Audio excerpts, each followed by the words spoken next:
वफाकी वज़ीर बराए ओवरसीज़ पाकिस्तानीज़ और मजहबी उमर चौधरी सालक हुसैन ने कहा है कि इस्लाम अमन और हम आहंगी का मजहब है जो हमदर्दी, रवादारी और बक़ाए बाहमी पर जोर देता है। वफाकी वज़ीर बराए ओवरसीज़ पाकिस्तानीज़ और मजहबी उमर चौधरी सालक हुसैन ने 7 और 8 मई को कोलमपुर में मजहबी रहनुमाओं की बैनुल अक़वामी कॉन्फ्रेंस 2024 से खिताब करते हुए कहा कि इस्लाम की तालीमात तमाम अफराद की फलाह और बहबूद को फ़रोग़ देती है और इल्म व फ़हम के हसूल की हौसला अफजाई करती है। वफाकी वज़ीर ने कहा कि उम्मत मुसलमान को इस्लाम फ़ोबिया के मुश्तरका चैलेंज का सामना है और इस चैलेंज से निपटने के लिए रवाबत को मजबूत बनाने और तावन बढ़ाने की ज़रूरत है।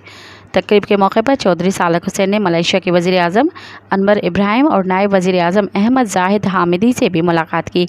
दोनों अतराफ़ ने दोनों ममालिक के अवाम के बाहमी फ़ायदे के लिए मौजूदा बेहतरीन दो तरफ़ा ताल्लुकात को मज़ीद मजबूत बनाने की बाहमी ख्वाहिश का अहाता किया। मज़ीद ख़बरन ऐं तफ़सीलात लाइ विज़िट कयो असांजी वेबसाइट www.awamiNewsHD.com ऐं ॾिसंदा रहो अवामी न्यूज़ HD।